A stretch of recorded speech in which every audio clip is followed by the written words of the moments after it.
सद्गुरु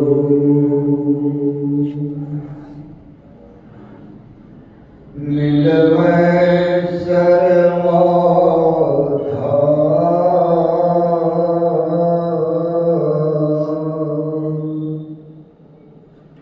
मंगलमय मंगल करना विनवो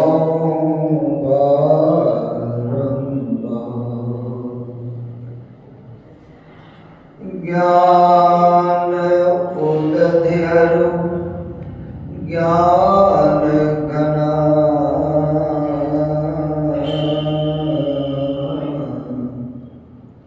सद्गुरु शंकर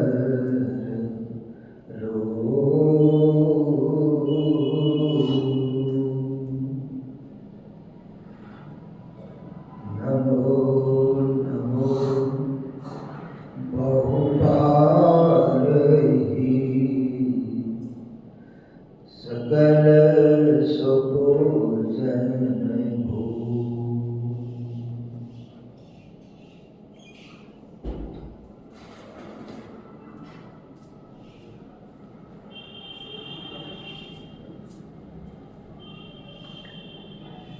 सत्संग प्रेमी सज्जनों,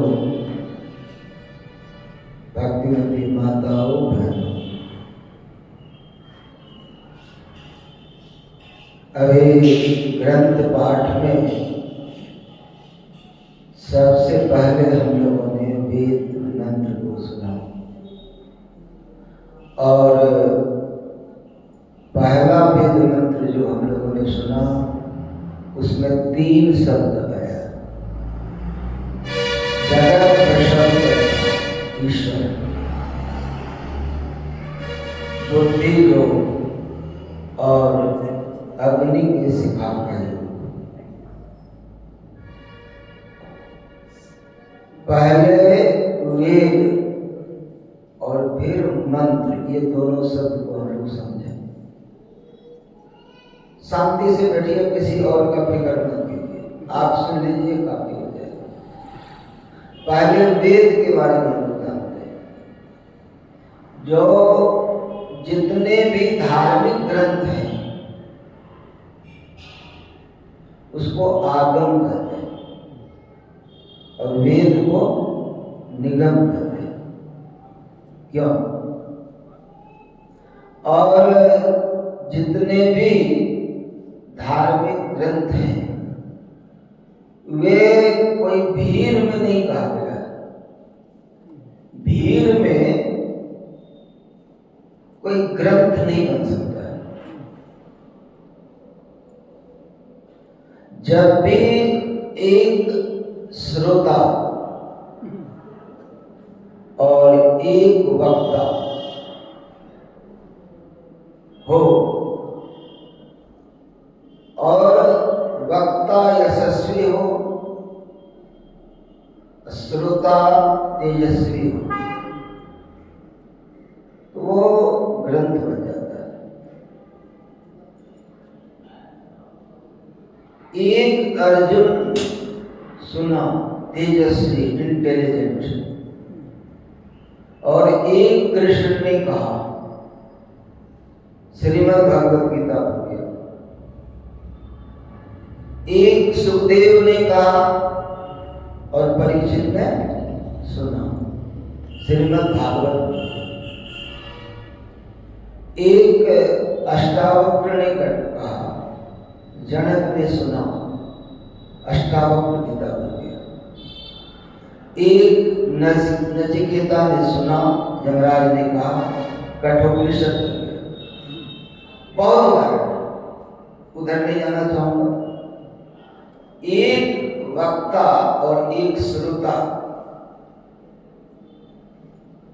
एक राम ने कहा और एक सबरी ने सुना।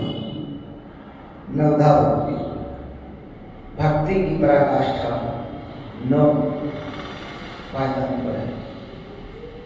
लेकिन वेद में किसी ने कहा और किसी ने सुना, ऐसा नहीं। और वेद एक व्यक्ति की रचना नहीं है। काहे कि हम सत्संगियों को ग्रंथ के बारे में भी आधार जानना चाहिए। और ये वेद में ऋग्वेद इस धरती का पहला ग्रंथ है और ये बहुत बाद में बना है। बावजूद इसके ऋग्वेद सबसे पुराना ग्रंथ और सबसे प्रमाणिक है, ऑथेंटिक है। क्यों? और ये बना है सतयुग में नहीं बना, त्रेता में नहीं बना, द्वापर के अंत में बना है। ज्ञान की चर्चा सतयुग में भी है, त्रेता में भी है, द्वापर में भी है। द्वापर जब अंत हो रहा है तब वेद का संकलन किया गया है। अब आपके मन में प्रश्न होगा, द्वापर के पहले, अंतिम जन्म द्वापर के पहले, मध्य द्वापर में या और क्या पढ़ाई लिखाई नहीं होता था? ज्ञान की आदान प्रदान नहीं होता था? होता था। ज्ञान को लिखा नहीं गया।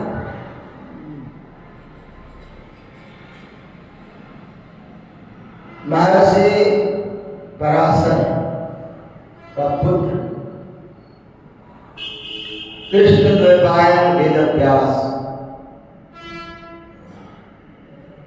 अपने दृष्टि से त्रिकाल के होने के नाते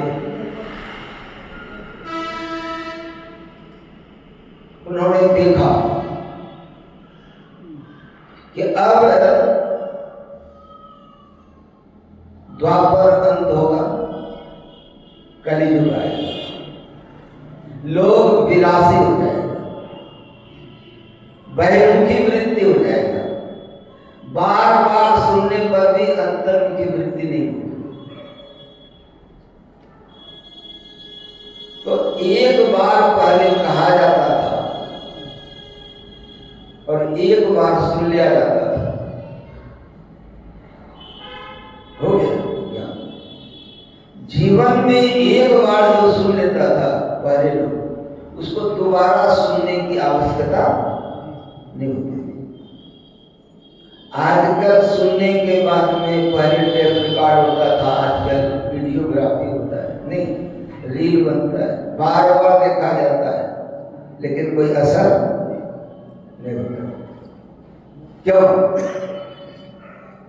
वो जो एक बार सुनना और जीवन भर के लिए याद होना, वह मस्तिष्क, वो मेधा शक्ति, वो इंटेलिजेंसिया अब नहीं बचा। क्यों? दुनिया में वृत्ति बिखर गई, बहिर्मुखी वृत्ति। तब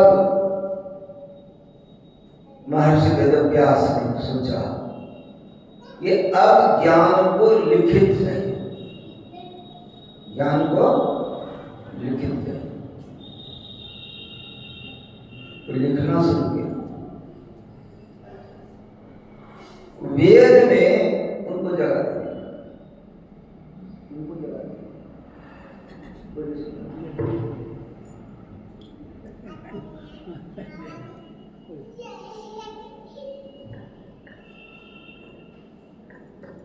बच्चा कहाँ से? कौन बोल रहा है? बच्चा को लेकर जाइए।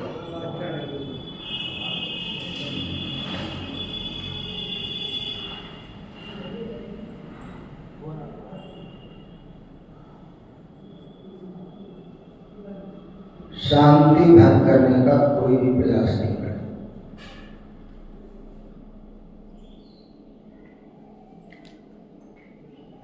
उनका नाम था कृष्ण, और जब वेद का संकलन किया तो उसका नाम पड़ा कृष्ण वेद।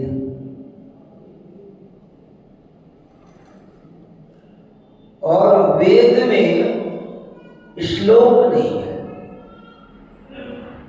वेद में श्लोक नहीं है, वेद में ऋचा और श्रुति। पहले ऋचा, ऋचा मतलब बोलना, श्रुति मतलब सुनना। इसीलिए कहा जाता है कि वेद अपौरुषेय, एक पुरुष के द्वारा लिखा गया नहीं, पुस्तक तो लिखा गया जाता है वो नहीं। और वेद पुस्तक नहीं है, संकलन है ऋचा और श्रुति का। जब वेद को लिखा गया तब वेदव्यास ने, वेद ने, कृष्णवेद ने एक बार और इस पर सोचा कि कलयुग में लोगों का मस्तिष्क इतना कमजोर होगा कि वो पुस्तक में जो कंटेंट है, जो पुस्तक में लिखा हुआ है, उसको वो ढूंढ भी नहीं सकेगा। उसको चाहिए इंडेक्स, विषय सूची चाहिए, उस सूची से देख करके तब प्रश्न निकालेगा। मतलब अब उसका भाग करना है, उसका भाग करना है। और भाग करने को, भाग करने की क्रिया, बांटने की क्रिया को व्यास कहते हैं। बांटने की क्रिया को व्यास कहते हैं। क्यों बोलते हैं व्यास? वृत्ताकार है, उसको बांटना है तो एक लंबी रेखा खींच दीजिए, दो भाग में बट गया। दो लंबी रेखा खींच दीजिए, चार भाग में बट गया। तो उन्होंने चार भागों में वेद को बांटा, और वेदों को बांटा मतलब व्यास किया। इसीलिए उनका नाम पड़ा वेद व्यास,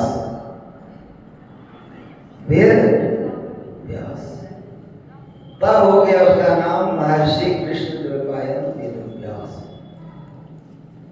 अब वेद को बांटने के बाद भी, ज्ञान की चर्चा करने के बाद भी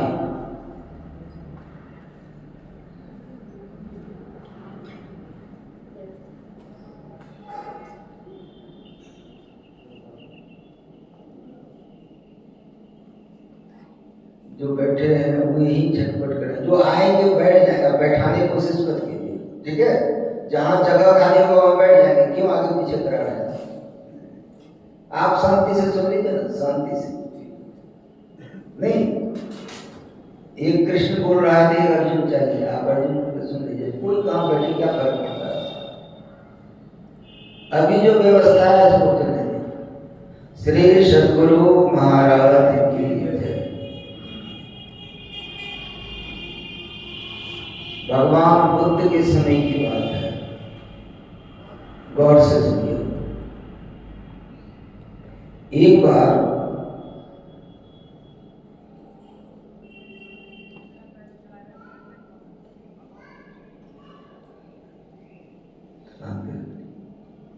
भगवान बुद्ध प्रवचन करने के लिए मंच पर आए, और सुनने वाले आप जैसा गृहस्थ नहीं था, भिक्षु सन्यासी था, जो वैराग्य लिया हुआ, उनको सुनना।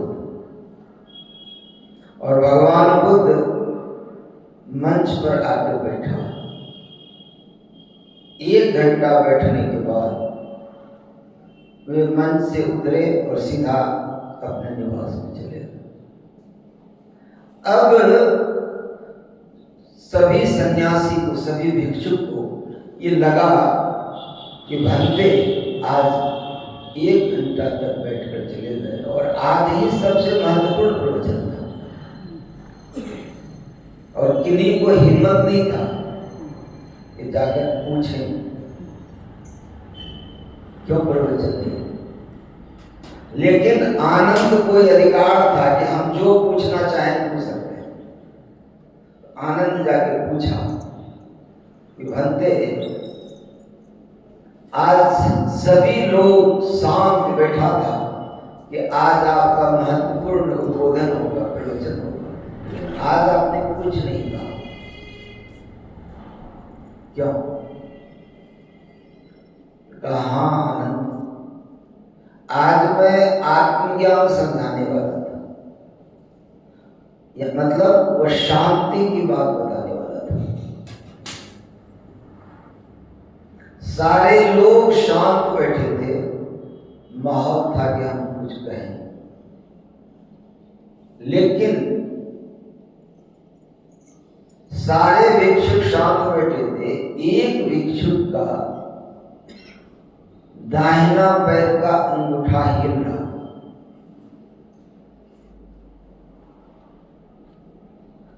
उनके अंगूठा के हिलने से वातावरण उद्वेलित हो रहा था, कंपमाय हो रहा था, अशांति का प्रसार हो रहा था। और वैसे अशांत वातावरण में शांति की चर्चा नहीं की जा सकती।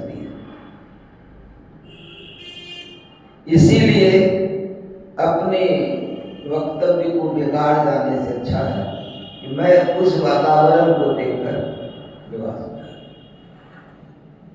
अब समझ में आया प्रवचन क्या है और सुनना क्या है। उतनी शांति चाहिए, और यदि वक्ता प्रखर हो तो जितनी शांति आप प्रदान करेंगे उतना मिलेगा।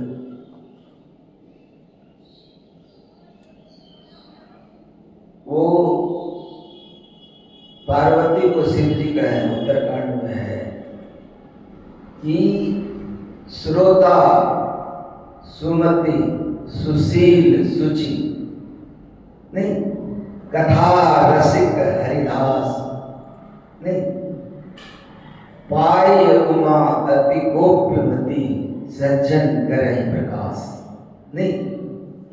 ये हे पार्वती, अगर श्रोता सुशील हो, सुचि हो, कथा रसिक हो, हरिदास हो, तो ऐसे श्रोता को पाकर जो अत्यंत गुप्त चीज है, गुप्त है, सज्जन करे प्रकाश, उसको सज्जन प्रकाशित कर देता है। चूंकि 4 बार सत्संग होना है और सत्संग की प्रथम पाली है, तो इन बातों को कहकर आपको सावधान करता हूं।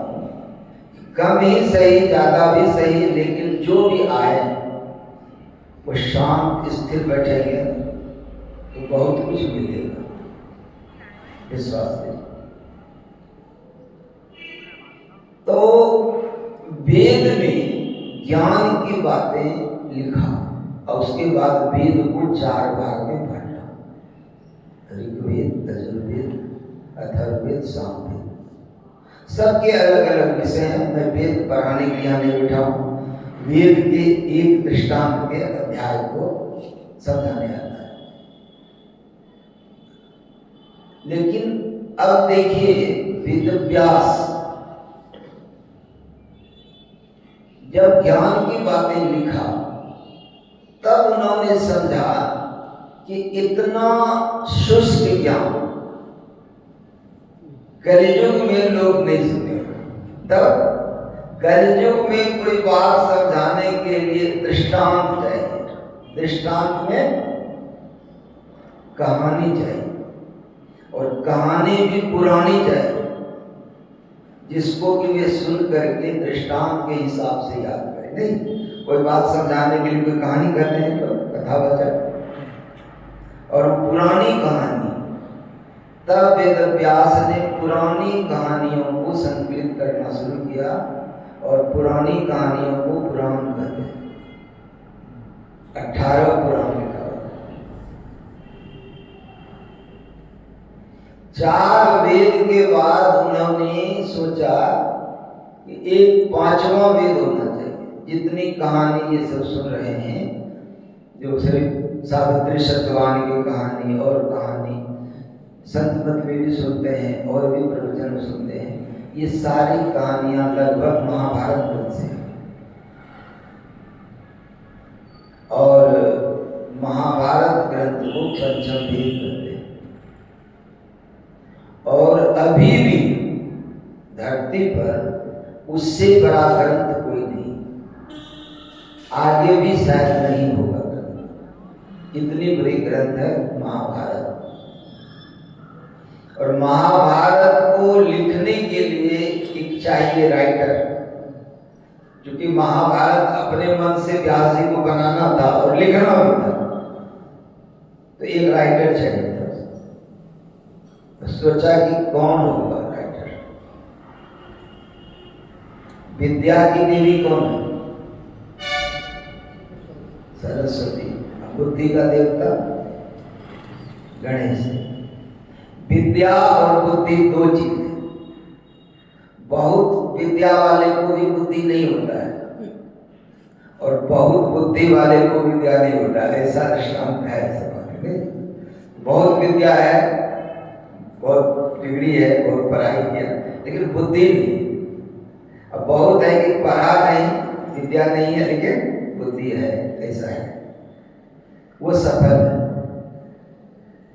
तो बुद्धि के देवता गणेश के पास में व्यास जी गए। ये एक कथा लिख रहा हूं, महाभारत की कथा है, तो आप राइटर लिखिए। का कोई बात नहीं, मैं लिखूंगा, लेकिन मैं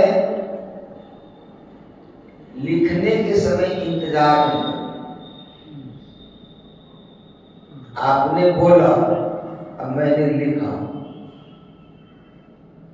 उसके बाद में इंतजार नहीं, तुरंत फिर दोबारा आपने कहा तो ठीक है, नहीं तो वही लिखना समाप्त। और पूरी महाभारत में उनको विश्राम नहीं मिला।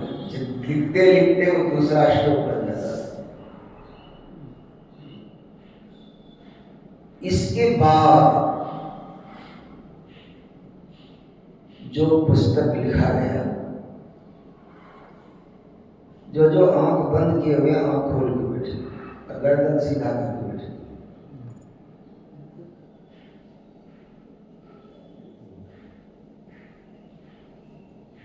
क्यों? ये पहली बात बताई गई कि रीढ़ की हड्डी सीधी नहीं रहने से आप ज्ञान को नहीं ले जा सकते। कोई उपाय नहीं है कि ज्ञान साथ में चले जाए।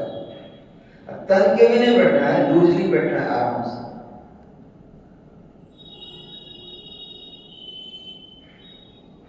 महाभारत लिखने के बाद ज्ञान उपनिषद से शुरू होता है। संत मत की मूल भित्ति तो उपनिषद के वाक्यों को ही मानने पड़ते हैं। क्यों? बहुत जगह ये प्रश्न है, लोगों के मन में प्रश्न होता है, ज्ञान मतलब वेद, ज्ञान मतलब वेद, वेद मतलब पहला। वेद के बाद लोगों ने जंगल जाकर के, घर परिवार से अलग होके जंगल जाकर के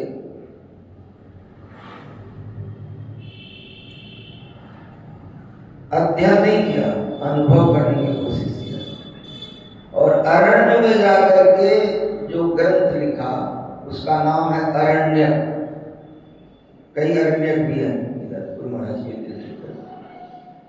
उस अरण्यक के बाद में बहुत आदमी ब्रह्म को प्राप्त करने के लिए जंगलों में तपस्या किया, साधना किया, ध्यान किया।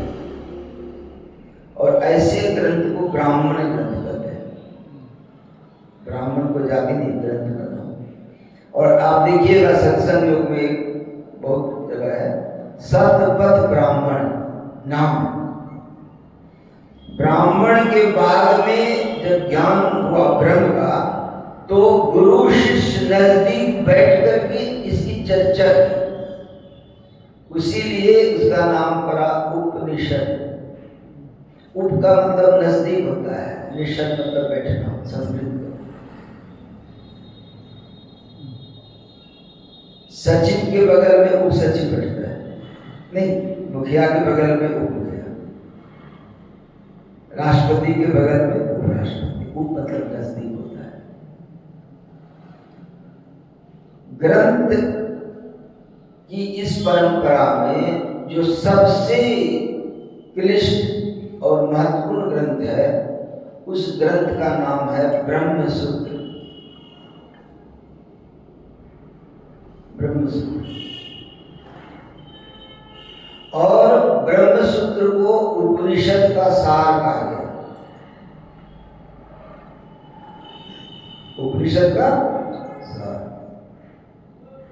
और उसके रचयिता का नाम बादरायण है, और बादरायण वेदव्यास का ही नाम है।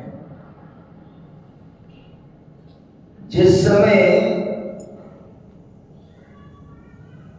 शंकराचार्य बालक 5 साल में वैराग्य लिया, संन्यास किया, काली केरल, और वह सीधा वैराग्य लेकर के चलना शुरू किया उत्तर की ओर। और उत्तर की ओर चलते हुए वो आना शुरू किया,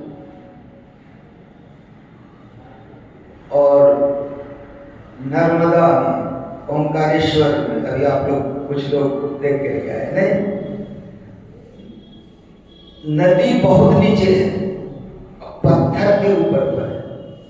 भारत का एकमात्र नदी वो है जो पत्थर पर शुरू होता है और पत्थर पर ही बहती है, और पश्चिम में जाती समुद्र से मिलती है। बाकी सभी नदियां पूरब लगती है नर्मदा के बाद, और वहां नर्मदा ओम लिखती है, ओंकारेश्वर।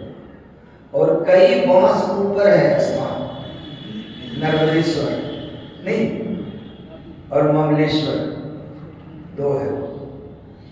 तो वहीं गुफा में गौरपादाचार्य अपने 25 साधक को लेकर बैठा गुफा में। गुफा में बैठा और कह दिया कि आप लोग ध्यान में बैठो, एक ओजस्वी तेजस्वी भक्त आएगा, जैसे वो आएगा इस गुफा में प्रकाश हो जाएगा, और नर्मदा उनकी चरण छूने के लिए पानी से उसकी ऊंचाई करके मेरी गुफा में आ जाएगा। और शंकराचार्य किसी गांव में किसी घर में नहीं ठहरा, सार्वजनिक स्थान पर, और उनका सिद्धांत था कर भिक्षा दत्तर बसा। वो वहां से जब आया और गौरपादाचार्य की गुफा में गया है, तो नर्मदा 2 बांस ऊपर चढ़ गए, उनके चरण छुए, और पूरी गुफा प्रकाश से भर गई। गौरपादाचार्य ने सिर्फ इतना ही कहा उनको कि ब्रह्म सूत्र का भाष्य करो, भाष्य में अर्थ लिखो, बस यही आदेश हुआ। और आदेश जब हुआ तो उस समय ज्ञान के लिए काशी जाना पड़ता था सीखने के लिए, तो काशी आ गया, काशी आ गया। ब्रह्मसूत्र की बात नहीं कर रहा, ब्रह्मसूत्र की बात, काशी आ गया और अध्ययन करने। इतने विलक्षण थे कि दशाश्वमेध घाट में वो गया, और एक बूढ़ा ब्राह्मण बैठ करके व्याकरण को, संस्कृत के व्याकरण को रट रहा था। और व्याकरण को उस समय वो जो कर रहा था, वो करण कारक में डुंगरिंग प्रत्यय लगता है, यही डुंगरिंग करण, डुंगरिंग करने, इसे अपादाने पंचमी नहीं करता ने कर्म को लगाते हैं, तो वो डुंकरी करने का कर रहा और गंगा जी की तरफ मुंह करके बैठा, बूढ़ा आदमी मरणासन्न था, रट रहा।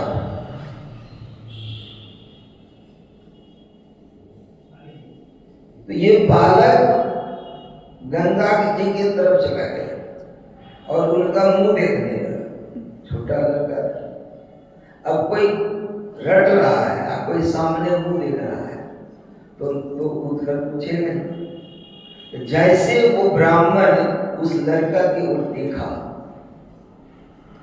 तो वो जो शंकर नाम का जो लड़का था, तो वो कहा कि भज गोविंदम भज गोविंदम भज गोविंदम मूढ़मते संप्रति सन्निहिते काले नहीं नहीं रक्षति डुंकरी करने।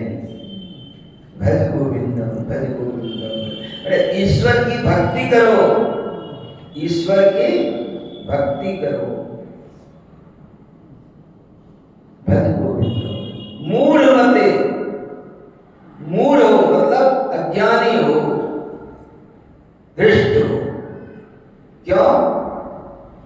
संप्रति सन्निहिते काले, अंतिम क्षण में नहीं नहीं रक्षति डुंकरी करने, व्याकरण का सूत्र याद करने से तेरी रक्षा नहीं होगी। ईश्वर की भक्ति करो। अंगम कलितम पलितम मुंडम दसन विहीनम जातम कुंदम मृत्यु याति तदपि न मुञ्चति आशापिण्डम। भज गोविंदम मूढ़मते। पुनरपि मरणम पुनरपि जननी जठरे शयनम कृपया पाहि मोह मुरारे। भज गोविंदम भज गोविंदम भज गोविंदम। कहते हैं अंगम कलितम, शरीर का हड्डी निकल गया, पलितम मुंडम, माथे का बाल सफेद होके उड़ रहा, दसन विहीनम, दृष्टि चली गई, जातम तुंडम, दांत झड़ गए, वृद्ध्यो जाति कृत्वा दंडम, बूढ़ापन हो गया, लाठी पकड़ लिया, तदपि न मुञ्चति आशापिण्डम, इसके बाद भी संसार से तुम आशा रखते हो जाने वक्त में। नहीं नहीं रक्षति डुंकरी करने। ये व्याकरण का सूत्र रट्टा मारने से, मगब करने से नहीं होगा, कुछ नहीं होगा। और शंकराचार्य उसके बाद ब्रह्मसूत्र का भाष्य किया, और ब्रह्मसूत्र का दूसरा भाष्य जो था वाचस्पति ने किया है। वाचस्पति बड़े विद्वान, और ब्रह्मसूत्र की रचना, उसके अर्थ के लिए तैयार ही था कि उनके विवाह हो गई, पत्नी घर आ गई, और वो बैठ करके ब्रह्मसूत्र का भाष्य दिया। और कितनी विदुषी पत्नी थी ये भी समझिए, कि समय पर लिख ही रहे, समय पर भोजन परोस के थाली में सामने ला देते थे, ये खा करके हाथ धो लेते थे, फिर इतनी गहराई में डूब करके ही ब्रह्मसूत्र का भाष्य लिखा जा सकता है। एकाग्रता की पराकाष्ठा थी उनकी। भोजन खा करके हाथ धो लिए, थाली हट गई, वो लिखना चालू कर दिया।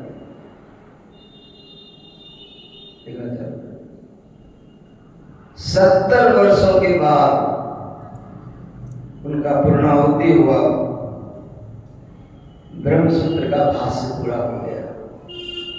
उसके बाद जो भोजन आया है थाली लेकर के, वो अपनी पत्नी है, उसको पूछते हैं कि देवी तुम कौन हो? पूछते हैं कि देवी तुम कौन हो? तो वो बोलती है मैं आपका भार्या पत्नी। तो फिर पूछा कि तेरा नाम क्या है? कहा भामती, कहा। तो उन्होंने कहा कि तुम्हारे चलते ही ये भाष्य लिखा जा सकता,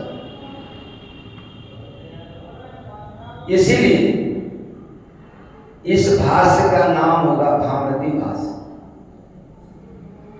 आप गूगल भी करेंगे और ऐसे भी जाने हैं तो ब्रह्मसूत्र का शंकराचार्य के भाष्य के बाद दूसरा भाष्य है, उस भाष्य का नाम है भामती भाष्य। ज्ञान के ऐसे ऐसे और ब्रह्मसूत्र के जो सबसे अच्छा व्याख्यान हो सकता है वो महात्मा इसी उत्तर प्रदेश के गाजीपुर अखंडानंद सरस्वती।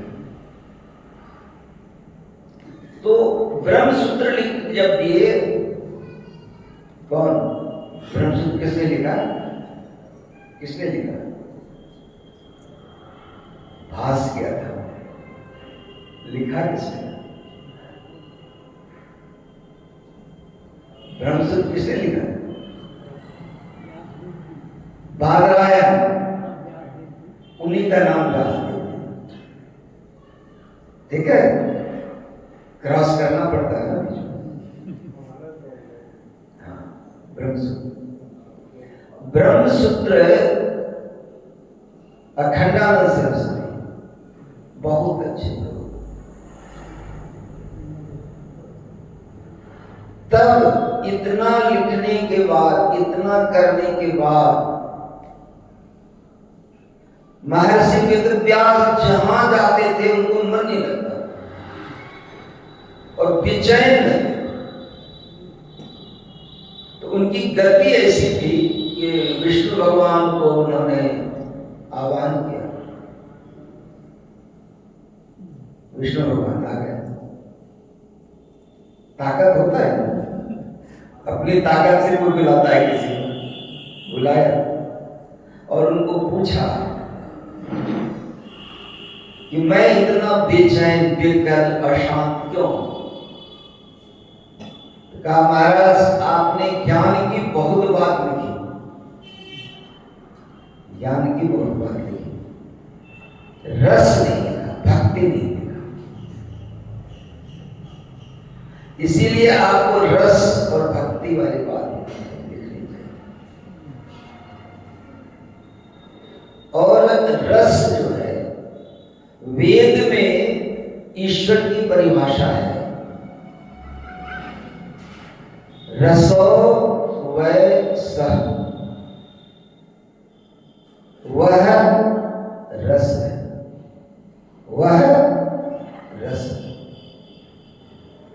जितने भी रस हैं, निकृष्ट रस है पंच विषय का रस, उत्कृष्ट है आत्मा का रस नहीं।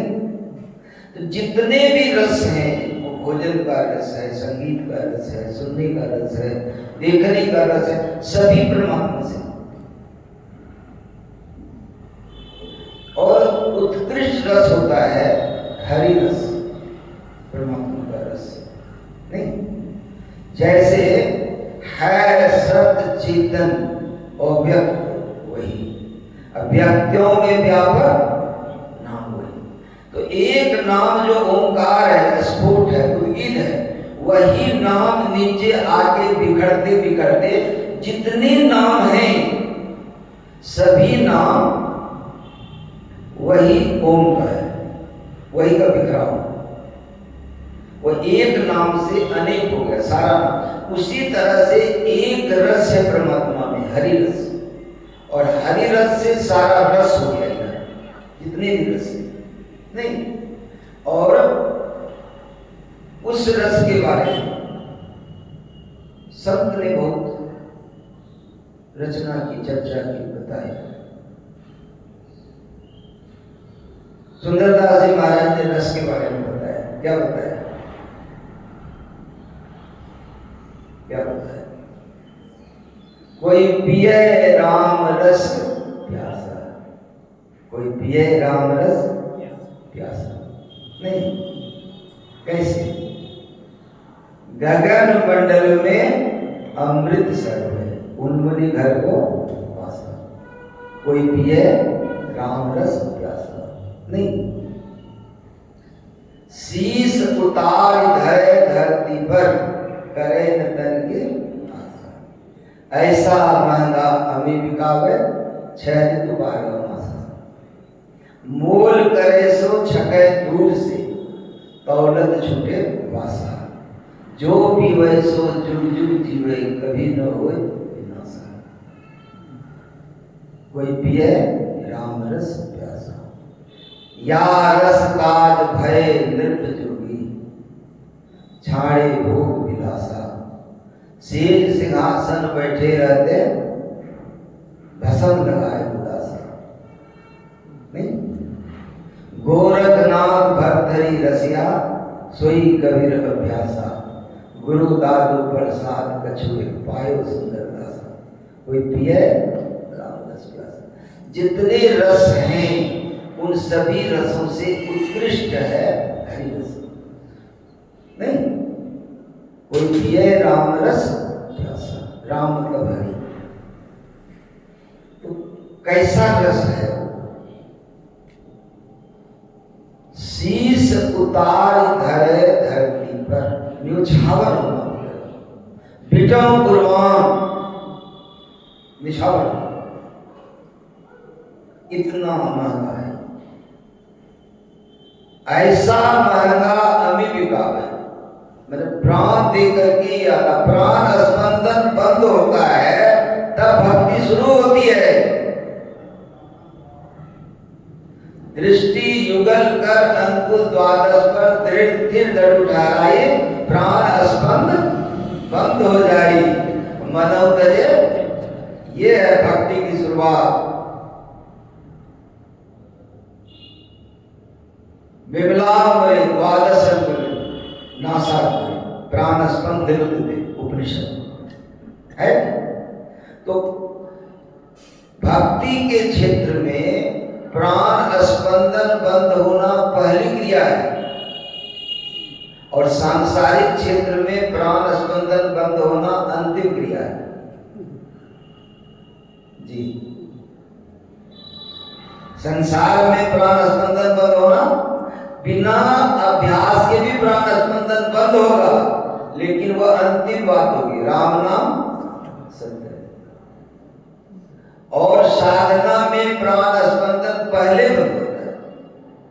पहली क्रिया है प्राण स्पंदन बंद होगा मतलब ये पूरा शरीर ब्लॉक हो जाएगा, हार्ट बीट 0 हो जाएगा।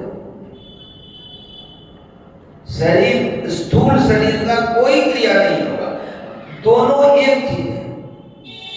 यदि अंतिम क्रिया है संसार का प्राण स्पंदन बंद हो गया, प्राण स्पंदन बंद हो गया तो उसका स्थूल शरीर मर गया लेकिन वह सूक्ष्म शरीर को पहने हुए है। उसके अंदर कारण शरीर है, उसके अंदर महाकारण शरीर है, उसके अंदर केवल शरीर है। तो सूक्ष्म शरीर अब आउटर हो गया, ऊपर का हो गया, इसीलिए उसको स्थूल शरीर पहनना होगा। चाहे वो पशु पक्षी कृमि मनुष्य जिसका पहनना होगा उसको तुरंत स्थूल शरीर पहनना होगा। लेकिन जो साधन करके प्राण स्पंदन बन गया है, साधन करके प्राण स्पंदन किया है, उसका काम शुरू हुआ है। अभी वह सूक्ष्म शरीर को पहने हुए है, अब वह सूक्ष्म शरीर को उतारने की बात करेगा। अब दूसरी मृत्यु की तैयारी करेगा। यदि साधन करके अपने सूक्ष्म शरीर को वो उतार सका तो फिर नानानुसंधान करके वो कारण शरीर को उतारेगा। कारण शरीर को उतार दिया, महाकारण को उतारेगा और महाकारण को उतारने के बाद केवल शरीर होगा, चित्त शरीर होगा। वहां उसको परमात्मा दिखाई पड़ेगा। वहां भी साधन करने के बाद केवल के केंद्र में परमात्मा से मिलकर मोक्ष प्राप्त करेगा। तो जो साधक होते हैं अपने जीवन काल में वो 4 मृत्यु को घटित करता है। स्थूल शरीर का प्राण स्पंदन बंद हो गया, ये पहली मृत्यु है। सूक्ष्म शरीर को उतार दिया, दूसरी मृत्यु। कारण शरीर को उतारा, तीसरी मृत्यु। महाकारण को उतारा, चौथी मृत्यु। 4 बार जो मृत्यु को अपने जीवन में घटित करता है, मृत्यु उसके सामने हाथ जोड़ करके खड़ी हो जाती है, कहता है कि अब मैं आपके जीवन में नहीं आऊं। क्यों? आपने मृत्यु पर विजय प्राप्त कर लिया और मृत्यु फिर दोबारा नहीं होगा। तो उसके लिए कोई मृत्यु को वर्ण करेगा तो जैसे किसी नौकरी में मिनिमम क्वालिफिकेशन होता है, कम से कम योग्यता, तो मरने की योग्यता किसको होता है? मरने की योग्यता किसको होता है? मरने की योग्यता किसको होता है? मैं ये पूछ रहा हूँ कि मरने की मैंने नौकरी प्राप्त करने की योग्यता कुछ है? नहीं, उतनी लंबी चौड़ी बात हम मन से प्रश्न पूछ ही नहीं सकते। उतनी लंबी चौड़ी बात, उतनी गहरी बात तो हम यहाँ से पूछ नहीं सकते, क्योंकि ये डिफरेंस है ना, आप बैठ के सुन रहे हैं तो मैं अंदाज कर सकता हूँ। मैं बहुत छोटा सा बात कर रहा हूँ कि मृत्यु की योग्यता किसको होगा? जो जन्म लेगा, वेरी सिंपल, वो IIT जो जन्म लिया वो मर सकता है। जो जन्म लिया योग्य है, मरने योग्य है। जो जन्म लिया वो मरने योग्य है। और सारा झंझट जन्म लेने में, सारा झंझट जन्म लेने में। जैसे जन्म हुआ, माँ, फिर बाप, फिर भाई, फिर बहन, फिर सगे संबंधी कुटुंब, जान नहीं, घर, मकान, द्वार, जगह, जमीन, गाड़ी, घोड़ा, जन्म लिए, झंझट शुरू है। और जब मरे तो फिर जन्म लेना पड़ेगा, यदि आपने निस्तार नहीं किया है तो। साधारण में तो झंझट। तो जन्म लिए मतलब आए, आवा, और गए तो गमन। आवागमन सम दुख दूजा है नहीं जग में कोई। इसके निवारण के लिए प्रभु भक्ति करनी चाहिए। तो फिर दोबारा मरने की तैयारी नहीं करना पड़े, इसीलिए साधन करना है। इसी साधन करने का मतलब देवी देवता, पीर पैगंबर, ईश्वर तक सक्षम नहीं है। ईश्वर देव पितर परिजन सो होत नहीं उपकार, यह में ही होवत गुरु से ही, गुरु की अमित बलिहार। ठीक है? और क्यों नहीं होगा भाई? तो देवी देव समस्त पूर्ण ब्रह्म परम प्रभु गुरु में करें निवास, कहते हैं संत सब। साधारण नहीं कर सकता है। क्यों? साधारण की दृष्टि खुली भी नहीं है। कल शाम को बड़ा विशद चर्चा हुई कि हम लोग आंख बंद करते हैं, अंधेरा है, लेकिन उस अंधेरे को जो देख सका उसका काम बन गया। तो आंख बंद करके हम बैठे हैं, है अंधेरा, लेकिन वहां पर ऑफिस आ जाता है, बिजनेस आ जाता है, झंझट आ जाता है। हाँ कि अंधेरा कहाँ दिखता है? अंधेरा दिखता भी है तो छिछला दिखता है। उतनी गहरे अंधेरे को कहाँ देखते हैं? जेट ब्लैक नहीं देख पाते। जब गहरे अंधेरे को देखेंगे तो रोशनी होनी है। Every dark cloud has its silver line. क्या? जब भी घनीभूत बादल होगा, मैक्सिमम गहरा हो जाएगा, अधिकतम काला हो जाएगा बादल, तो वहां पर बिजली चमकेगी नहीं? बिजली चमकेगी। उतनी गहराई वाली अंधेरे को देखना है, एक टक देखना है। अरे तकी तकते रहो, मुर्शद ने बंजा दिया। लेकिन हम लोग बेहोश हो जाते हैं दुनिया में, सगे संबंधी, रोजगार, परिवार में लगता है कि ये परमानेंट है, और वो जो अंदर धस के देखते हैं वो परमानेंट है, ये टेम्पररी है। हम लोगों को टेम्पररी दिखता है, परमानेंट छिपा हुआ है। और जो ज्ञानी हैं, जो संस्कारी हैं, जो भक्त हैं, उनको परमानेंट दिखता है। इसके लिए वो बार बार आंख बंद करके अंदर देखता है, अंदर में परमानेंट है, बाहर में टेम्पररी है। दुख का कारण बाहर है, सुख का कारण अंदर है। अंदर में दुख नहीं है, बाहर में सुख नहीं है। अंदर में समस्या नहीं है, बाहर में समाधान नहीं है। कि जब भी आप कोई समस्या होता है, और ऐसे भी दुनियावी में भी एकांत बैठ कर जब तक आंख बंद नहीं करेंगे तो आपको समाधान नहीं सूझेगा। एकांत हो करके यदि आप आंख बंद करके सोचेंगे तभी समाधान होगा, ऐसे नहीं होता है। और जो अंदर देखा समाधान हो गया, अंदर दिखा। बेहोश हो मत छोड़ियो, कर चाहे तो जलवा पिया। फारसी शब्द है जलवा में रोशनी। जलवा पिया मतलब रोशनी के साथ। अगर आपको रोशनी के साथ होना है, यही है वेद का ज्योति योग। नहीं, और यही जो बैठ के हम लोग कर रहे हैं ये बुद्धि योग है, बुद्धि योग है। और ये योग का इतनी बड़ी बात हो गई कि अभी लोग इतने पागल हो गए कि उल्टा लटका के योग करा। ये बड़ा विचित्र बात है कि उल्टा लटका दिया, शीर्षासन करवा दिया, सर्वसाक कर दिया, मकरासन करा दिया। ये योग है। योग के 8 अंग है, 6 दर्शन है भारत में। न्याय दर्शन है, वैशेषिक दर्शन है, सांख्य दर्शन है, वेदांत दर्शन है। उसमें योग दर्शन भी है। महर्षि पातंजलि का योग दर्शन है। यम नियम आसन प्राणायाम प्रत्याहार धारणा ध्यान समाधि। यहाँ पर आसन को कहते हैं योग, है ही नहीं। योग मतलब समाधि, योग मतलब समाधि, ये नहीं है। एक दृष्टि करी संशय जाने जोगी कहिए सो, ये योग है। दोनों दृष्टिधार को एक कर लेना है, योग हो गया। ये योग हो गया। और योग कहां से, योग की जरूरत कहां पड़ी हम लोगों को?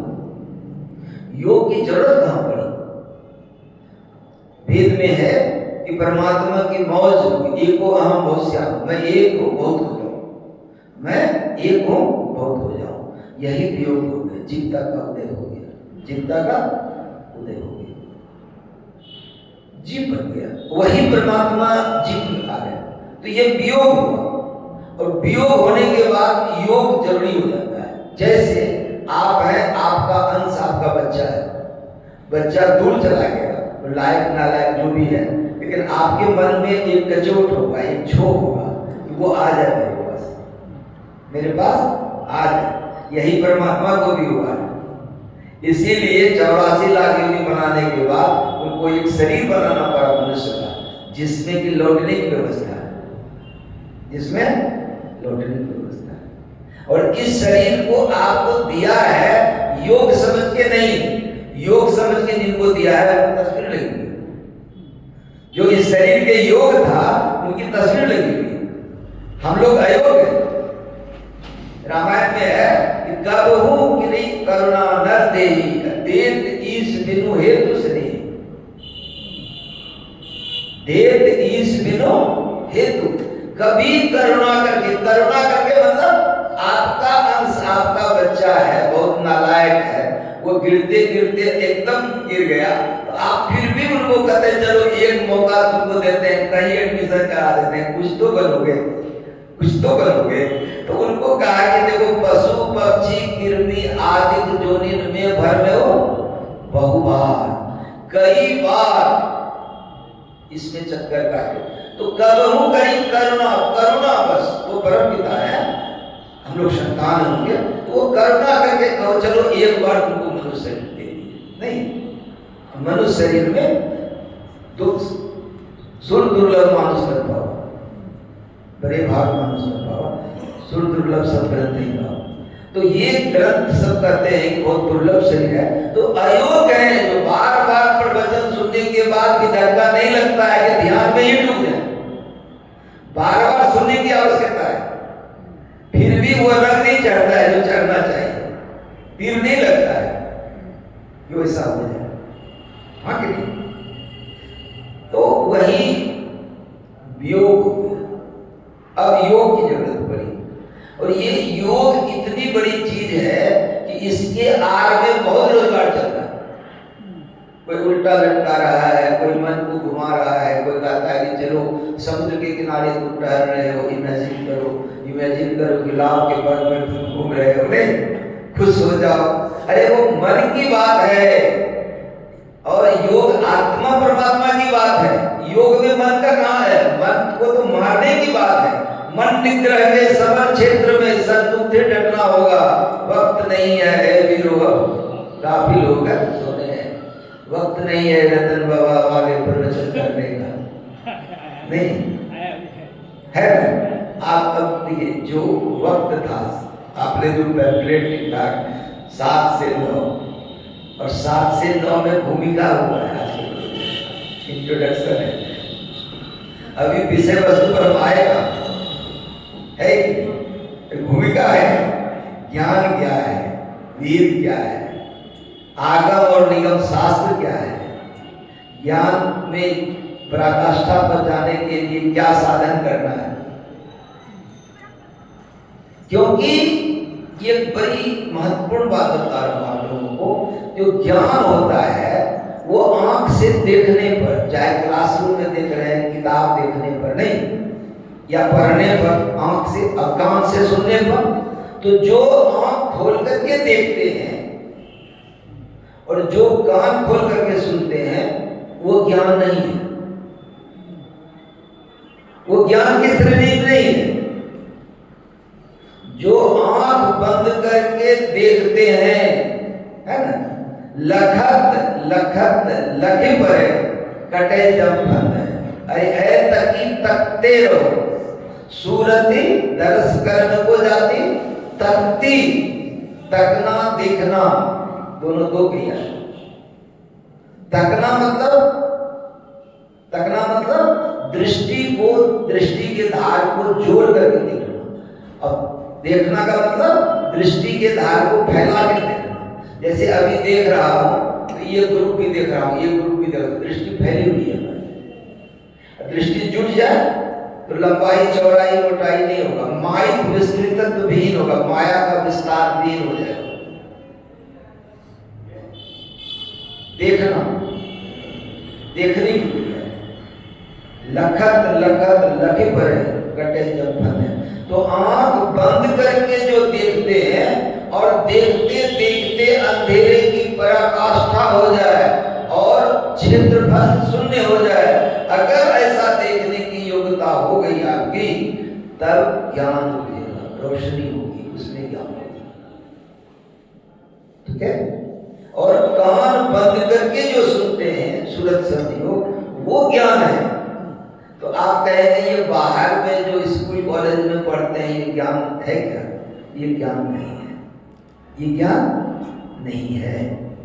तो है क्या? ये जानकारी है। क्या है? जानकारी। जानकारी का अंग्रेजी नहीं, नॉलेज का मतलब ज्ञान, जानकारी का मतलब इंफॉर्मेशन।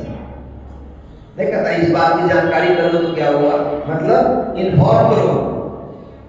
क्या करो? इन्फॉर्म करो। जो इतनी बड़ी टेक्नोलॉजी है उसको इंफॉर्मेशन टेक्नोलॉजी बोलते हैं, नॉलेज टेक्नोलॉजी नहीं बोलते हैं। नॉलेज टेक्नोलॉजी का जलसा यही है, नॉलेज टेक्नोलॉजी का क्लास यही है। नॉलेज टेक्नोलॉजी का क्लास है आंख बंद करके देखना, नॉलेज टेक्नोलॉजी का है कान बंद करके सुनना, सूरत समझ करना। और ये जो इंफॉर्मेशन होता है ये बाहर दुनिया में है, इसीलिए आईटी है, इंफॉर्मेशन टेक्नोलॉजी है। लेकिन हमारे संत मत सत्संग में हम लोग को टेक्नोलॉजी है, केटी है, के से नॉलेज नहीं, टी से टेक्नोलॉजी, और बाहर में आईटी है, इंफॉर्मेशन टेक्नोलॉजी है कि नहीं? उधर नॉलेज नहीं, वो ज्ञान नहीं। अगर वो ज्ञान की श्रेणी में होता तो ये जो सूरज की रोशनी है ये अंधेरा माना जाता है, ये अंधेरे की श्रेणी है। और रोशनी कहाँ है? कोट भान छवि तेज उजाली। कोट मतलब 250 वाला कोट, करोड़ों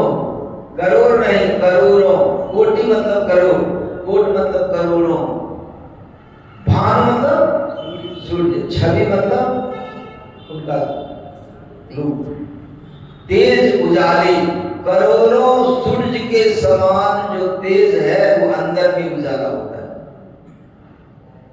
कितनी बड़ी बात, कितनी बड़ी टेक्नोलॉजी। और इसमें क्या है, उस टेक्नोलॉजी में बाहर का कोई खर्च नहीं है, बाहर का कोई क्रिया नहीं है, वो क्रिया है। इतना तक है कि हाथ पर हाथ धर के बैठे हो, पैर पर पैर धर के बैठे हो, और कोई खर्चा नहीं, बाहर से कुछ लेना देना नहीं है, न पुरोहित है न जजमान है, न पूजा है न पाठ,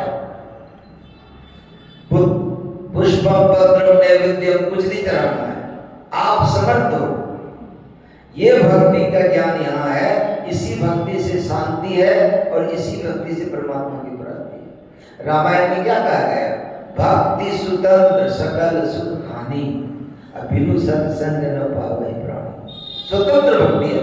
स्वतंत्र का भक्ति मतलब अगर आपको एक मुट्ठी अगरबत्ती चाहिए या पावर बतासा चाहिए, ये परतंत्र है, कहाँ है वो जाना पड़ेगा, वो डिपेंडेंट है आप उसका, परतंत्र है। और ये स्वतंत्र भक्ति का मतलब है कि कुछ नहीं चाहिए। स्वतंत्र भक्ति का मतलब कुछ नहीं चाहिए, कोई बतासा नहीं चाहिए, कोई फूल नहीं चाहिए, कोई आरती करने की जरूरत नहीं है। बाहर में आरती दर मंदिर में कीजिए, आरती भी करना है ना, दृष्टि जुगल कर नहीं। तो कई जगह बाहर जाता हूँ जहाँ किसी संत का प्रचार नहीं है, तो वो बड़ी इंटेलिजेंट सब लोग हैं। एक ने कहा क्या कि स्वामी जी शॉर्टेस्ट सत्संग क्या है, कितना सरल लगता है शॉर्टेस्ट। मैंने कहा 10 सेकंड, शॉर्टेस्ट सत्संग 10 सेकंड। दृष्टि जुगल कर सत्संग, बस दृष्टि जुगल कर। आप कितना भी समुद्र उपज लीजिए, समुद्र बरसों लीजिए, करना वही है, दृष्टि जुगल कर यही पर द एंड है, दृष्टि जुगल कर। और इसकी भेद जानना है, इसकी भेद जानना है। और ये दीक्षा 5 मिनट का काम जो बताते हैं, दीक्षा 5 मिनट में बताते हैं। और इस 5 मिनट का दीक्षा तब तक आपका पीछा नहीं छोड़ता है जब तक आपको मुक्ति नहीं। और एक्युमुलेशन है, जैसे इस जीवन में दीक्षा लेकर के आपने जितना ध्यान किया, कल बताए थे ना, ध्यान में जो कमाई होता है उस पर इंटरेस्ट कितना देता है सवाया ईयरली पर डे, दिन बरत सवाई नहीं, खर्चे न पूछे छोड़ न लूटे, दिन बरत सवाई। कभी सर कहते राम धन कब न लागे काई, दिन बरत सवाई। अब बताइए, ये बिना पूंजी का ये रोजगार है और इसकी कमाई का 25% डेली का इंटरेस्ट है, और इसकी कमाई आपके साथ जाता है, क्योंकि अगले जन्म में अंधेरे में सही, कल ये चर्चा हुई थी, अंधेरे में हम कितना चले हैं इसका कैलकुलेशन नहीं है, अंधेरे में कितना दूर जाना है इसका कैलकुलेशन नहीं है, और अंधेरे में आपका जो पोजीशन है वो भी पता नहीं। यहां कहां है अंधेरे में? एक पत्थर है, उस पर 100 हथौड़ा मारे तब वो टूट गया, 99 हथौड़ा तक वो टूट दिखाई नहीं दे रहा है, लेकिन हथौड़ा लगने से पहला हथौड़ा भी खाली नहीं गया है। कल बताया गया कि यदि आप 1 घंटा बैठे, उसमें रोजगार, परिवार, झंझट, टेंशन सब आ रहा है, लेकिन 1 सेकंड आप अस्थिर हो गए, तो आपने 1 सेकंड कमाया, 1 सेकंड आपके सामने देखा, अंधेरे में देखा। बेशक पहले अंधेरे में ही बहुत दूरी जाना पड़ता है, तो अंधेरे जैसे पानी में जाना है तो पानी ही सहारा है, पानी के दबाव से ही आप देख सकते हैं, तो अंधेरे में देखना है। लेकिन आपने 1 सेकंड देख लिया, तो वो 1 सेकंड आपने कमाया। क्या कमाया? क्या कमाया? नहीं, उसको क्या बोलेंगे? देखिए, जैसे कल इन्होंने कहा वो अनमोल है, मैंने कहा नॉन टेक्निकल जवाब नहीं दीजिए। टेक्नोलॉजी में बैठे हैं, ये भी सबसे बड़ा टेक्नोलॉजी है, तो जवाब इसकी भाषा में दीजिए। 1 सेकेंड आप हैं या कोई 5 मिनट 1 घंटा बैठे 5 मिनट को देख सकाते हैं, तो 5 मिनट क्या कमाया? दृष्टि कमाया।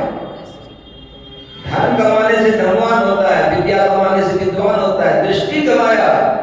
आज 5 मिनट कमाया, इसी 5 मिनट की पूंजी से 10 मिनट देखा, फिर 15 मिनट हो गया। अब 15 मिनट का सवैया भी साथ आ गया एक दिन में, नहीं तो वो भी मिल गया। अब उसके बाद आगे देख रहे हैं, उसके बाद आगे देख रहे हैं। 3:45 तो और जुड़ गया ना, 15 मिनट देखे तो 3:45 मिनट उसका शुद्ध हो गया सवैया, उसको जोड़ेंगे कि नहीं? नहीं। अब पूंजी हो गई अलग, नहीं तो 19.5 मिनट की अब पूंजी हो गई। उस पूंजी से फिर देखे तो वो धन बढ़ते बढ़ते धनवान हो गया, विद्या बढ़ते बढ़ते विद्वान हो गया, तो दृष्टि की कमाई बढ़ते बढ़ते दृष्टिवान हो गया। खोज करो अंतर उजियारे, दृष्टिवान कोई देखा है, धनवान कोई करता है। कोई आदमी यदि 2-4 लाख रुपया कमा के कहे कि हम मुकेश अंबानी के बराबर हो गए, है करोड़ भी नहीं होगा, अरब खरब में जाना होगा। उसी तरह से दृष्टि को कमाते कमाते आप योग हो जाते हैं, तो उस दृष्टि से आप देख सकते हैं, अंदर देख सकते हैं। और यही देखना शुरुआत, यही से शुरुआत।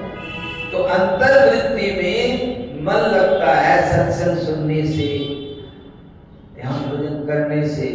जितना आपको, जैसे शुरू में बच्चे को पढ़ाने के लिए बड़ी मुश्किल है, बहुत मुश्किल है, और जब पढ़ लिया और उसको अपना इंटरेस्ट हो गया तो आप कोई काम कीजिए, वो छुप करके किताब लेके कहीं बैठ के पढ़ेगा, वो कहेगा नहीं हमको पढ़ने, इंटरेस्ट हो जाएगा। तो जिनको ये ज्ञान हो गया कि अंतर्दृष्टि को जागृत करना ही सबसे बड़ा काम है, यही एक पूंजी है। क्योंकि देखिए, ये भगवान बुद्ध सिर्फ ध्यान करने लगा तब उनको 550 जन्म लगे। और ये बात कोई हवाई किला नहीं है, उन्होंने अपने 550 जन्मों की कथा को लिखा। उस 550 जन्मों की जो कथा लिखा है वो भगवान बुद्ध, उस पुस्तक का नाम क्या है? भगवान बुद्ध ने लिखा अपने 550 जन्मों की पूर्व के जन्मों को और उस वर्तमान जन्मों को लिखा है। इसमें वो 28वां बुद्ध हुआ है, 27वां जो था वो महर्षि दीपंकर था उस समय में, और सुमेध था, राजा सुमेध था। ये 550 जन्मों की कथा लिखा है, अपने से उन्होंने लिखा है। उस किताब को कहते हैं जातक। अब क्लियर आ गया नहीं? इसको कहते हैं जातक। और बहुत से ऐतिहासिक दृष्टांत है जो अपने पिछले जन्मों की कथा लोगों ने लिखा है। दृष्टि खुलने के बाद, तो दृष्टि खुलने के बाद आप त्रिकालज्ञ हो जाते हैं। तीनों काल में आपकी दृष्टि सार्वभौम हो जाता है। उग्रह विमल विलोचन ये के नहीं, विमल मतलब बहुत शुद्ध, परिष्कृत, साफ, विलोचन दृष्टि उघड़ता है हृदय का, है ना? तो क्या होता है? बड़े भाग और आवै जासु, वही भागवान है जिसका हृदय में वो आता है। नहीं मिटाई दोष दुख भव रजनी के, सांसारिक सुख हो जाता है, दुख सदा के लिए मिटा जाता है। तो ये जो 5 मिनट का दीक्षा है, ये जो गुरु देते हैं, ये शक्ति बात है, शक्ति देते हैं वो अपना। और इसी शक्ति से जन्म जन्मांतर तक भगवान बुद्ध को 550 जन्म मिला। क्या पता आप कितने जन्म हैं? 550वां जन्म में उनका ऐसा हुआ था कि 6 साल वो तपस्या किया, और तपस्या करने के बाद में अस्थि पंजर बच गया था, सिर्फ हड्डी था। और लिखा हुआ है ग्रंथ में कि भगवान बुद्ध अपना पेट पकड़ता था तो पीठ पकड़ता था, और पीठ पकड़ता था तो पीठ पकड़ता। और वो स्वर्ग से नारद उसको इंद्र को कह के आया था कि तुम रक्षा करना, देखना। इसीलिए जब सुमंत को लेकर के गया है वो कहा छंदक रथ निकालो, छंदक रथ निकालो। और जब गया है जंगल में तो वहां पर इंद्र कासाय वस्त्र लेकर खड़ा है और अपना तलवार निकाल करके बाल छंटवाया और कासाय वस्त्र दिया है। और वहां छंदक कह रहा है कि इस संसार में छोटा मोटा जागीर भी वही करना से मिलता है। आप चक्रवर्ती सम्राट हो, इस धरा पर सबसे सुंदर जो स्त्री है उसका नाम यशोधरा है, वो तुमको प्राप्त है। सबसे कोमल गुलाब की पंखुड़ी से भी कोमल जो बच्चा हो सकता है वो राहुल तुम्हारा बेटा है। इतने सब कुछ को तुम त्याग करके जंगल में भिखमंगा बन के घूमोगे, तुम्हारा मति भ्रष्ट हो गया है। नहीं, सुमन ये छंदक कर रहा है और भगवान बुद्ध छंदक को कर रहा है। छंदक जिसको तुम हस्तगत मानते हो वो तुम्हारे हाथ से खिसका हुआ है। जितना देर तुम्हारे पास ये संसार टिका हुआ है यही आश्चर्य है। मैं वो खोजने जा रहा हूं जो परमानेंट है, जो मिलने के बाद फिर छूटेगा नहीं। तुम उसको कहते हो जो छूटा हुआ है, तुम उसको पकड़े हुए हो। इसलिए पूरी दुनिया में दो पार्टी है, नहीं कांग्रेस बीजेपी नहीं, एक पार्टी छंदक वाला है, 4 वोट के लिए नहीं। वो कहता है कि संसार में खाओ पियो मौज करो, यही संसार सही है। कौन देखा है कि इसके पीछे क्या है? भस्मीभूत शरीर पुनरागमनो कुतो भवेत्, ताकि ये शरीर भस्म हो जाएगा। कहाँ आना कहाँ जाना, किसने देखा है स्वर्ग है कि नरक है, यहीं पर भोग लो। ये है छंदक का पार्टी। और भगवान बुद्ध का पार्टी है कि नहीं, ये इसके पीछे में, पर्दे के पीछे, पर्दे के पीछे असली है। कबीर साहब ने कहा गगन की ओट निशाना है, दाहिने सूर्य चंद्रमा माए तिनके बीच छिपाना है। धन की कमान सूरत का रौला शब्द बांध लेता ना है, महारत बांध विधाता नहीं तन सदगुरु का परवाना है। नहीं, मारियो बाण घाव नहीं तन में, जिन लगा दिन जाना है। कहे कबीर सुनो वैसा दो, जिन जाना दिन माना है। गगन की ओट निशाना है, गगन मतलब आकाश, आकाश के पर्दे के पीछे निशाना है। वही निशाने को देखना है, वही निशाने को देखना है। तो ये इतना बड़ा ज्ञान है कि 5 मिनट की दीक्षा हजारों करोड़ों जन्म पीछा करके तब आपको मुक्ति देगा। एक जन्म की कमाई दूसरा जन्म मिल जाएगा। और इस जमाने, इस संसार में जो कमाए, आपके प्राण स्पंदन बंद होते ही आपका बैलेंस नॉर्मली हो जाएगा। आप मर गए और दूसरी जगह आपका जन्म हो गया, आप बैंक में क्लेम कीजिए, एसके आजाद मैं ही हूँ, मैं मरने के बाद यहाँ आया हूँ, ये टोटल मेरा कमाया आया, हमको ट्रांसफर करो मेरे अकाउंट में। करेगा? नहीं करेगा, नहीं करेगा। यदि आप पढ़े, मैंने भी MSc, MTech, PhD, LLB, MBA, न जाने क्या क्या पढ़ाई किया, आयुर्वेद, नेचुरोपैथ, सब पढ़ाई। और पढ़ने के बाद आपको पता लगा कि नहीं, बचपन से ही सन्यासी है, लेकिन वो ये कुछ नहीं है, ये पता लगा। तो ये बाहर का जो पढ़ाई है, अभी मैं मर जाऊं और अगले जन्म में मैं कहूं कि मैं एमटेक, पीएचडी हूँ, एलएलबी, एमबीए हूँ, आप हमको डायरेक्ट नौकरी दो, मेरी पढ़ाई कर देगा? कहेगा नहीं, एबीसीडी से पढ़ो, अल्फाबेट पढ़ो, अलिफ पढ़ो, तब तुमको डिग्री होगा तो तुमको नौकरी मिलेगा। मतलब ये पूरा जीवन, एक जन्म की जो 30 साल की पढ़ाई है, ये रोटी दे सका जिंदा में। मरने के बाद जितनी कमाई है खत्म हो गई, ये विद्या भी खत्म हो गई, ये विद्या भी खत्म हो गई। लेकिन जो दीक्षा का संस्कार है, आपको कभी कभी आप ध्यान कीजिए, कभी कभी ध्यान कीजिए और गुरु महाराज का ध्यान कीजिए। और मैं विश्वास के साथ कहता हूं कि आपको ऐसा नहीं लगेगा कि गुरु महाराज से आप पहली बार मिले, नहीं लगेगा। कई जन्मों से वो अवतार लेकर के रूप विग्रह रूप धारण करके आपको उतारने के लिए वो आ रहे हैं। ये ऐसी विद्या है कि एक जन्म नहीं, जन्म जन्मांतर तक साथ देता है, और तब तक साथ देता है जब तक कि आपका निस्तार नहीं हो, उद्धार नहीं हो, पार नहीं करें, मुक्ति प्राप्त नहीं हो जाए, मोक्ष नहीं हो, सदा सदा के लिए सुख के समुद्र में नहीं चले जाए, तब तक ये साथ देता है, तब तक साथ देता है। फिर वो बताया ना कि राजा जनक के दरबार में एक दरबारी था, वो देखता था कि यहाँ याज्ञवल्क्य जैसे ज्ञानी है, गार्गी जैसी विदुषी महिला है, और अष्टावक्र जैसे ज्ञानी लोग हैं।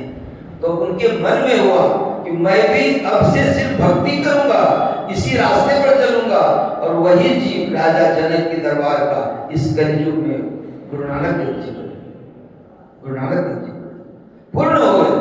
बचपन से ही गोपाल पादे को कहा कि आप ओम पढ़ा रहे हो, आप हमको बताओ कि ओम का अर्थ क्या है, और किसी का वो शिक्षक पकड़ के बच्चा मुझे पिताजी को सब दिया, लौटा दिया, कहा कि ये हमसे ज्यादा क्या नहीं, क्यों? जन्म जन्मांतर का संस्कार है, ये कमाई साथ है।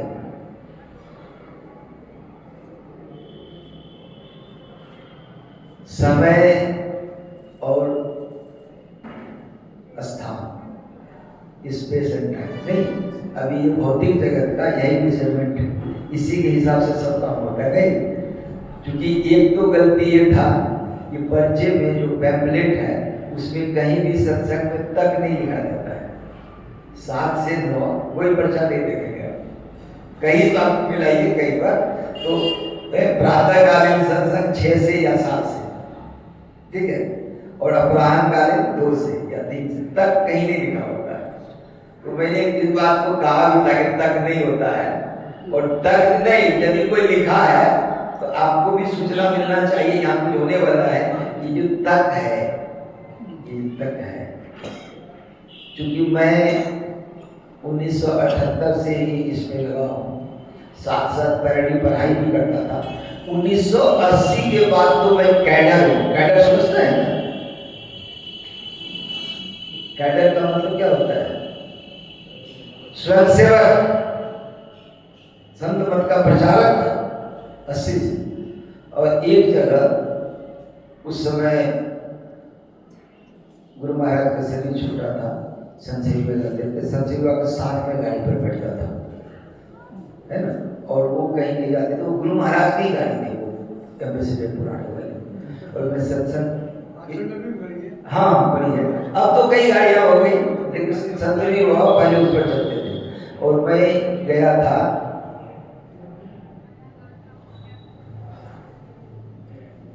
तो जो मंच संचालक थे उन्होंने, एक मिनट,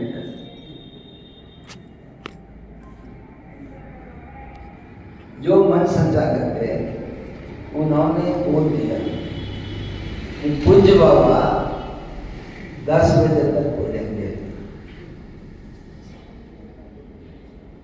बस इतना ही बोला था। अभी से सुनिए, अभी से पूज्य बाबा अंतिम वक्ता हुआ करते थे, संजीवी बाबा, 10 बजे तक आप उनसे सुनिए। और माइक गया और सीधे माइक को उठा करके ले लिया कि आरती करें, तक नहीं होता है। मैं अपने नजर के सामने देखा हूँ।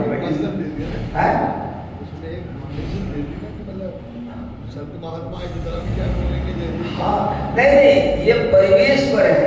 अभी जितनी बात ये भूमिका में आया, आज ग्रंथ की बात में कहा, मैं संतमत की बात थोड़ा सा, साधन के बारे में थोड़ा सा, भक्ति के बारे में किया। अभी तो बिन गुरु ज्ञान नाम न पाई वृथा जल भरी कुंभ धरे जल भीतर, बाहर भीतर पानी। वो परमात्मा हमारे अंदर भी है, वो परमात्मा बाहर भी है, लबालब भरा हुआ है, परमात्मा से कहीं खाली नहीं, कहीं खाली नहीं। इसको कबीर ने कहा, बहुत अच्छा कबीर साहब ने कहा, क्या कहा? इस बात को कबीर साहब ने समझाया है, कहाँ समझाया? कहाँ समझाया? बोलिए, वो बहुत पुराने लोग सत्संग बहुत पुराना, पुराना क्या, इसको जल भरी कुंभ दियो जल भीतर, इसको समझाया कहा, पानी बिच मीन प्यासी वही सुध सुध आवे हासी, ये समझाया है कि मछली के शरीर में भी पानी है, मछली के बाहर पानी ही पानी है, और पानी से वह इतना प्यारा है कि मछली को पानी से निकाल के रख दीजिए, छटपटा के मर जाएगी वो। तो मछली जो है वो पानी के बीच है, उसके ऊपर 1 किलोमीटर पानी रहता है समुद्र में, 2 किलोमीटर पानी रहता है, और पानी में होता है, पानी के तलहटी में मछली होता है, चारों तरफ पानी है। लेकिन इस संसार में जितने प्यासे जीव रहते हैं, रेगिस्तान में उतना प्यासा नहीं रहता है जितना प्यासा कि पानी के अंदर मछली है। ये संत महात्मा ही जानते हैं भीतर की बात, भीतर की बात। पानी बिच मीन प्यासी, तो क्या होता है, मछली का गलफरा होता है, उसमें ऑक्सीजन सूखने का होता है, और वही प्यास बुझाता है उसको। तो उसी पानी को वो ग्रहण करती है। तो उसके लिए क्या करती है, मछली सीधा जैसे मुंह खोले और उसके मुंह में पानी चला जाए तो पेट फट के मर जाएगी। मछली को पानी पीने के लिए उल्टी होनी पड़ती है। मछली को पानी पीने के लिए उल्टी, ऐसे उल्टा हो गया, तो उल्टा होने के बाद में वो जो पानी है उसके इसमें गलफर में अवशोषित होता है। जितना अवशोषित हुआ फिर तुरंत वो थक जाती है ना, तुरंत सीधा हो जाती है, तो प्यास बुझती नहीं, फिर प्यासी रह जाती है। पानी बिच मीन प्यासी वही सुन सुन आवत हंसी। तो वो जल भरी कुंभ दियो जल भीतर, बाहर भीतर पानी हो। कुंभ मतलब घड़ा, घड़ा मतलब घट, घट घट में वो साई रमता, कटुक वचन नहीं बोले। घट घट मतलब प्रत्येक शरीर, शरीर इस शरीर को घड़ा भी कहा जाता है नहीं। तो इस घड़े में पानी है, इस घड़े में परमात्मा है, और इस घड़े के बाहर भी परमात्मा है। लेकिन पानी पीने के लिए उल्टा होना पड़ता है। उल्टा होना मतलब उलट पाछिलो पैरो पकड़ो पसरा बना बटो, मुसाफिर जइयो कोनी हो। उल्टना पड़ेगा। हम लोग उल्टने के लिए क्या करते हैं, कोशिश करते हैं, और पैर दर्द करने लगता है, उठ जाते हैं, रीढ़ की हड्डी दर्द करने लगता है, उठ जाते हैं, गला अकड़ जाता है, उठ जाते हैं। क्यों? उल्टा बैठ नहीं सकते हैं, इसीलिए प्यासे रह जाते हैं। पानी बीच में प्यासे, वही सुना वो कहा से। तो पानी के बीच में हम लोग परमात्मा के बीच में है। परमात्मा से दिल भर खाली नहीं है जगह, थोड़ा भी जगह खाली नहीं। परमात्मा के अंदर जगह नहीं हो सकता है, परमात्मा के बाहर तो जगह है ही नहीं। इसीलिए परमात्मा के हिलने डोलने का कोई उपाय नहीं है। इसीलिए शांति, स्थिरता और निश्चलता को कहते हैं। शांति को जो प्राप्त करता है वो संत कहलाता है। इसीलिए उलटना होगा, संसार की तरफ पीठ करना होगा और परमात्मा की तरफ पीठ करना होगा, तब वो रिझेंगे, तब काम बनेगा। अभी आरती करते करते 9:30 बजेगा, ठीक है। और अभी की सभा यहाँ पर भंग की जाती है, और इसके बाद में अपराह्न काल में सत्संग कितने बजे से 7 बजे से तक नहीं होगा तो तकने की बात करेंगे, तक नहीं होगा तो तकने की बात करेंगे। अरे तकते रहो, ठीक है। 7 बजे से तो डॉट 7 बजे शुरू करना है, ताकि लोग सुन करके जा भी सकें, जो जाने वाले हैं, जो रहने वाले हैं रहेंगे। ये तो प्रथम बैठक की बात हुई, अभी 3 बैठक और है, तो बहुत कुछ चर्चा होने वाली है। आप लोग शांति से बैठें, जितने लोग आएंगे ज्ञान की चर्चा होगी, भक्ति की चर्चा होगी, गुरु की चर्चा होगी, और इस रास्ते पर चलने में जो झंझट है उस झंझट के निवारण की भी चर्चा होगी। श्री सद्गुरु महाराज की जय।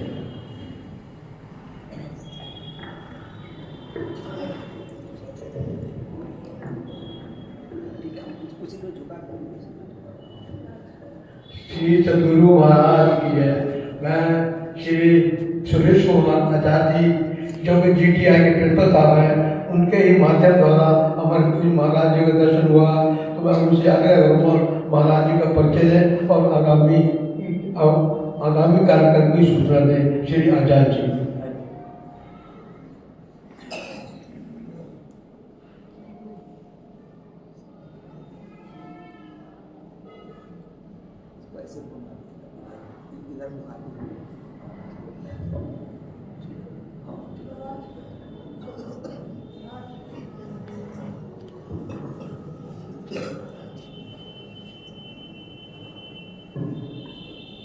गुरु महाराज के चरणों में अपना श्रद्धासुमन अर्पण करते हुए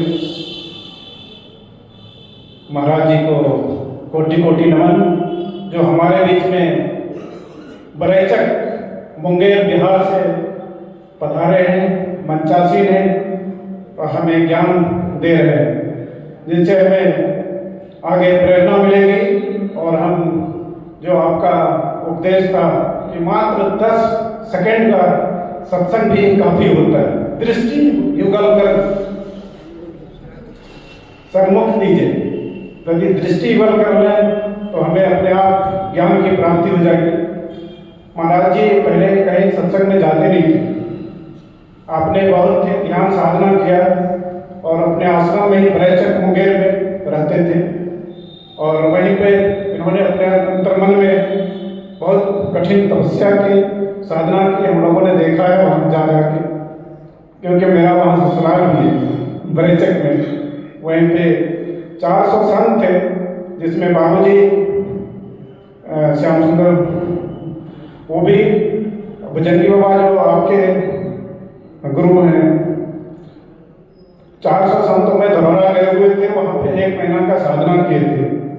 तो उस समय जब बाद में आपसे मुलाकात हुई भुजंगी बाबा की, तो उन्होंने आपको कहा कि आप हमारे आश्रम संभालिए। तो आप अच्छे प्रोफेसर रहे, रीडर रहे, डायरेक्टर रहे वहाँ पे मध्य प्रदेश में। उसके बाद आपने MSc, MTech कंप्यूटर साइंस, उसके बाद PhD और कई डिग्रियाँ हासिल की है। उसके बाद इससे पहले आपने महर्षि योगी जो पंडित रविशंकर के गुरुजी थे, वहाँ पे भी आपने काम किया है काफ़ी दिन तक। तो आपकी कार्य क्षेत्र बहुत ही बड़ा रहा। उसके बाद गुरु महाराज के साथ और संत श्री महाराज के साथ भी आपका योगदान रहा। तो आप प्रखर वक्ता हैं, हम लोग ध्यान से सुने नहीं थे, आज ही मैंने बहुत अच्छी तरह ध्यान से सुना आपका। और मैं आपसे आग्रह करता रहूँगा कि जब भी हम लोग आपको बुलाएं, आप यहाँ जरूर पधारें, क्योंकि मैं यहाँ पे जब मेरा ट्रांसफ़र हुआ था लखीमपुर से 2013 में, 1 अगस्त 2013 को मैं यहाँ आ गया था। उसके बाद बाबूजी से मुलाकात हुई थी यहाँ पे, फिर मैं यहाँ आना शुरू कर दिया था। उसी समय से हमारी इच्छा थी कि आपको एक बार जरूर यहाँ बुलाएं। और जब आपने एक पुस्तक लिखी थी तो उसमें यहाँ के बारे में हमें लिखना भी था, आपको देना था, लेकिन वहाँ पहुँचाते बाबूजी से बात है, उनका फोटो लिया था और कुछ बनाया भी था, लेकिन वहाँ तब तक पुस्तक प्रकाशित हो गई थी, तो वो कॉलम इसमें आ नहीं पाया था पुस्तक में। तो मैं आगे देखता हूँ, महाराज जी से यह भी गुजारिश करूँगा कि आगे कोई भी पुस्तक लिखें इस यहाँ पे आश्रम के बारे में और बाबूजी के बारे में एक होना चाहिए कुछ। तो मैं फिर से पुनः आप लोगों से ये आग्रह करूँगा कि एक बार आपने जो भी हम लोगों को शिक्षा दी है और जो ज्ञान दिया है, वो अभी 3 बार और मिलेगा, 3 पाली में, और उसको हम लोग धारण करेंगे। मैं ध्यान करना, हम लोग ये भजन है, आरती है, विनती है, ऊपर का है। यदि 84 लाख से मुक्ति पानी है तो ध्यान करना पड़ेगा, दृष्टि कर सन्मुख दीजिए।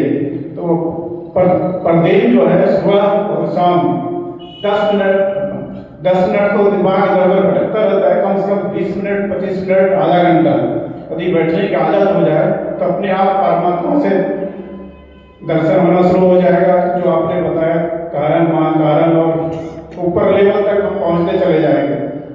तो यही हमारी इच्छा है कि हम लोग जो है, और आपने एक बात और बहुत बड़ी बात कही है कि गुरु महाराज ने यदि एक बार या जो भी गुरु महाराज के क्या बोलते हैं कैडर सिस्टम में या जो भी उनके शिष्य है, उनसे एक बार भी आपने दीक्षा ले ली, नाम ले ली, नाम दीक्षा ले ली, आपको चाहे 2 जन्म लेना पड़े, 4 जन्म लेना पड़े, वो आप अपने चरण में वो आपको खींच लेंगे। इसलिए आपने कहा कि गुरु महाराज जब आप अंदर डार्क में देखेंगे और वहाँ पे रोशनी दिखेगी, तो अपने आप जो है आपको एक आभास होगा कि महाराज जी पहले भी मिल चुके हैं। तो यहाँ पे वही पहुँच पाते हैं। कभी हो सकता है मिले होंगे महाराज जी से, तो एक बार आपने नाम ले लिया, दीक्षा ले ली, तो आपको अपने चरणों में अपने आप पहुँचा देंगे। तो इसी के साथ मैं अपना वक्तव्य समाप्त करता हूँ। महाराज जी के चरणों में, गुरुदेव के चरणों में कोटि कोटि नमन। सभी सत्संग प्रेमी देवी सज्जनों, आप लोगों को बहुत बहुत नमन कि आप यहाँ पे आए। और शाम में यही कोशिश रहनी चाहिए कि कुछ लोग और आ जाएं, संख्या बढ़ जाए हमारी। धन्यवाद। और शाम में 7 बजे से पुनः सत्संग प्रारंभ होगा। अब तक नहीं होगी, जब तक इच्छा होगी महाराज की, जब तक गुरु महाराज की इच्छा होगी चलती रहेगी। धन्यवाद। श्री सतगुरु महाराज की जय।